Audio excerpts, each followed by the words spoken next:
The Kamaz truck hits a pothole, and the entire cargo compartment lurches in the dark. You were thrown against the soldier next to you. He doesn't say a word. No one does. The canvas tarpaulin flaps in the wind, offering brief glimpses of frozen fields and birch trees stripped bare. You have been driving for 4 hours. You don't know where you are going. You don't know when you will stop. All you know is that when the tailgate drops, your life will split into 2 distinct halves, before that moment and after. There were 247 of you when you boarded the train 2 days ago.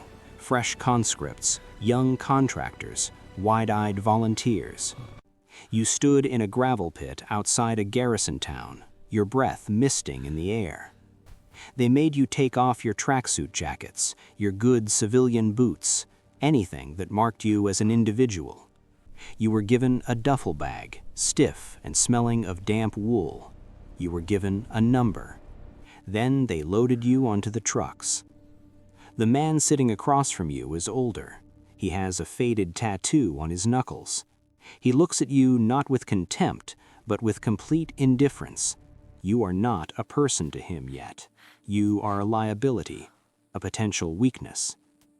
The truck slows down.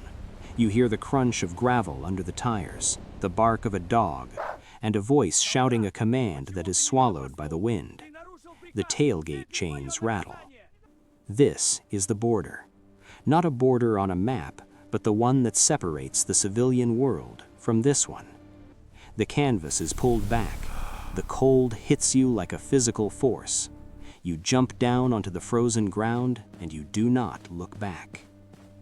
Level 1. Entry. The base is a collection of squat concrete buildings huddled against a forest.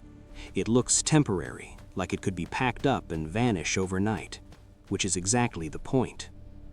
You are herded into a barracks that smells of decades of sweat, rifle oil, and cheap shag tobacco. The bunks are metal frames with a thin mattress and a folded blanket sharp enough to cut you. You are given a bed. You are given a locker. You are given a uniform that is someone else's and has been washed so many times it feels like paper. That first night you lie awake. You listen. You hear the wind in the antenna wires. You hear the snores of tired men. And you hear the quiet, deliberate footsteps of the douchey, the grandfathers walking the aisle. They are checking the new arrivals. They stop by your bunk. You keep your eyes closed. You feel their gaze on you like a weight. They move on. You don't know if that means you passed or failed some unseen test. You only know that you are no longer the person you were. Your name is already fading. You are becoming a duke, a spirit, a newcomer. You are nobody. And in this concrete box, surrounded by strangers who will either become your brothers or your burden, you realize that nobody is the safest thing to be. The goal is to be invisible. Level 2. Training. At 5:45, the light snaps on. It is an explosion of white.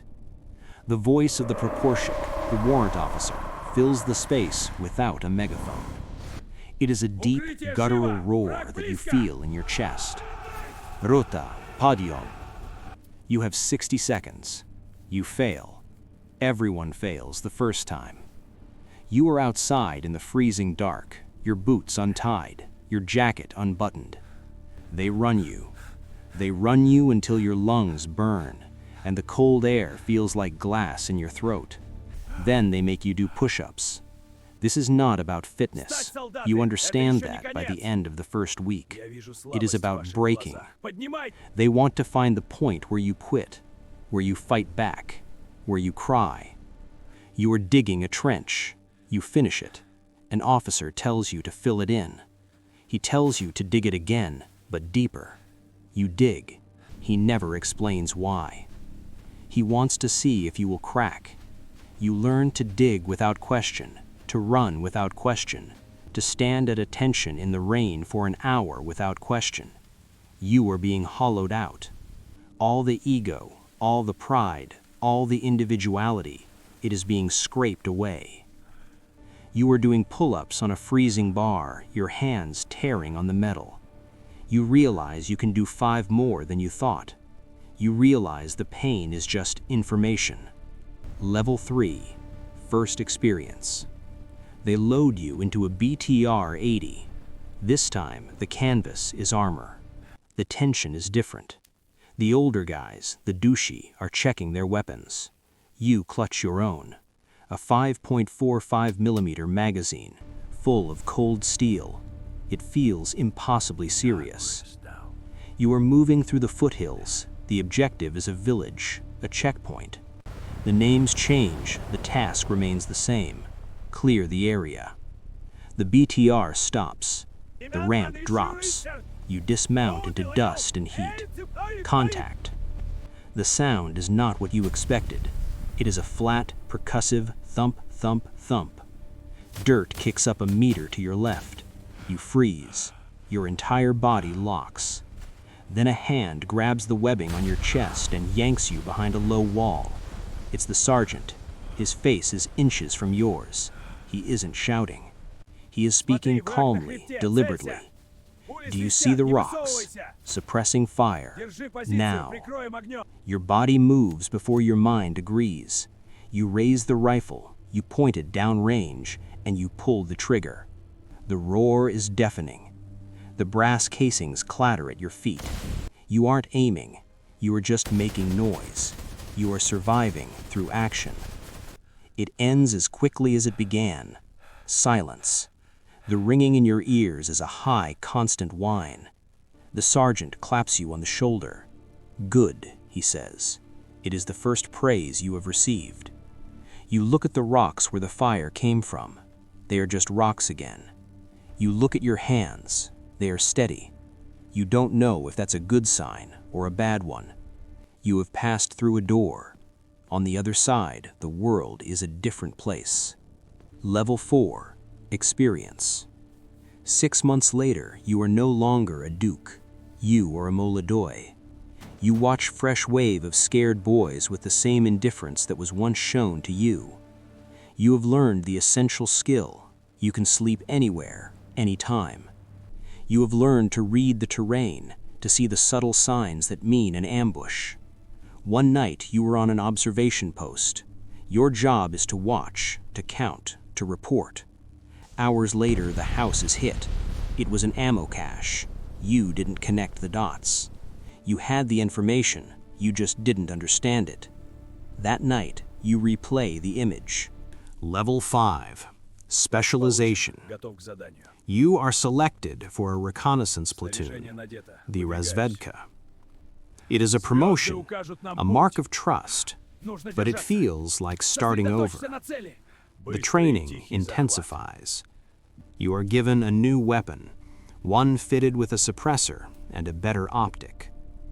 Your world shrinks to the man in front and the man behind.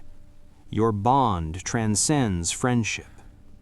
You know their smell, their cough, the way they shift their weight when they are tired. Level 6, the cost. You are 21. Your daughter is born while you are on a ridge. You see her first photo on a scratched screen, a tiny face wrapped in a pink blanket. You are standing in a bombed-out school. You try to find words to tell your wife you love her, but the words feel wrong. They belong to a world that no longer exists for you. You realize that the single men are dangerous because they have nothing to lose. You have an anchor now, and that anchor makes the night shifts longer. Level 7, leadership. You are 24. You are a senior sergeant now. You're given a squad. 3 young faces look to you for the answers you don't have. A lead Ural truck hits a mine. The explosion is a fist of dirt and black smoke. You are out of your vehicle before the dust settles. You are shouting orders you don't remember giving. One of your men is down. He is 19. He is screaming for his mother.